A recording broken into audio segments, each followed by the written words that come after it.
La petite fille de 11 mois dans le bureau de poste. Nous sommes aujourd'hui le 27 juillet 2009 et il est 16h15 de l'après-midi. Je suis en service et j'ai un flash d'inspiration. Le titre de ce document, c'est La petite fille de 11 mois dans le bureau de poste. Alors ce matin, je suis allé à Saint-Vincent de Tyrosse poster un colis pour Monica. Et pendant que j'étais dans le bureau de poste, il y a un papa qui est arrivé avec sa petite fille dans les bras. Sa petite fille est âgée de 11 mois.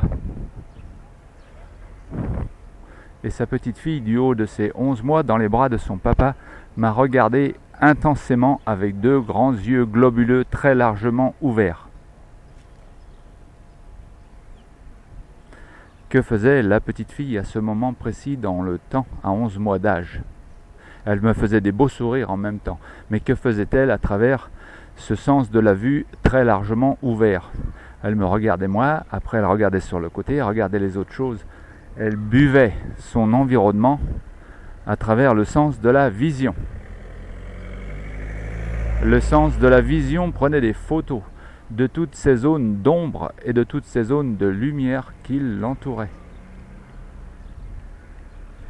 Et le sens de la vision chargeait toutes ces photos dans la mémoire vive de l'appareil photo très précisément,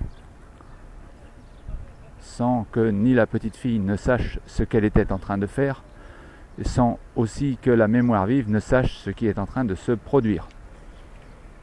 La seule chose qui est en train de se faire, c'est qu'il y a, comme par miracle, une collection d'informations qui rentre dans la mémoire vive à travers le sens de la vision.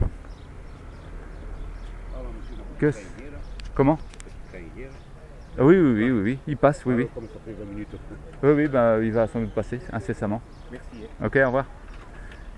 Et donc, par le sens de la vision, il y a cet influx d'informations qui rentre dans la tête de la petite fille. Et si on en croit ce que nous dit Philippe Poilon, que le cerveau n'est pas fini avant 11 mois après la naissance, le cerveau, là, il est en train de se finir.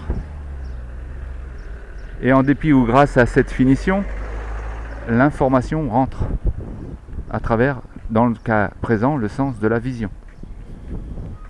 Alors que devrions-nous dire des autres sens ? Qu'est-ce qui se passe par le sens de l'ouïe ? Eh bien, la même merde de choses, tiens. Qu'est-ce qui se passe par le sens du goût ? Eh bien, la même merde de choses, tiens. Qu'est-ce qui se passe par le sens de l'odorat ? Eh bien, la même merde de choses, tiens. Et qu'est-ce qui se passe par le sens du toucher ? Eh bien, la même merde de choses, tiens. Est-ce qu'il y a d'autres sens ? Pas autant que je le sache. Il y a 5 sens physiques, et ces 5 sens physiques-là collectent de l'information de l'environnement et le déversent en très grande quantité dans le cerveau du bambino en développement, que nous avons tous été. Et ensuite, que se passe-t-il ? Eh bien, ensuite, il se passe que quand j'ai 1 an, 2 ans, 3 ans, 4 ans, 10 ans, 40 ans, qu'il y a une information qui,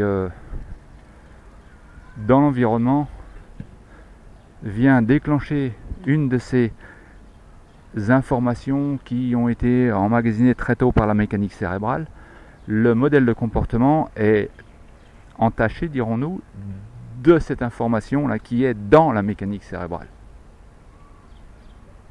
Et je peux ressentir de l'anxiété ou de la joie, suivant l'information qui a été initialement introduite dans la mécanique cérébrale. On dit couramment avant l'âge de 6-7 ans, mais certainement qu'avant l'âge de 11 mois, il y a toute l'information qui rentre. Là, la mécanique cérébrale n'en est pas consciente, et l'enfant, l'adulte, la personne qui contient cette mécanique cérébrale n'en est pas consciente non plus. D'où la chanson de Roger Waters, Lost Boys Calling. Merci pour l'opportunité d'expression. A plus, les greluches. Bye for now.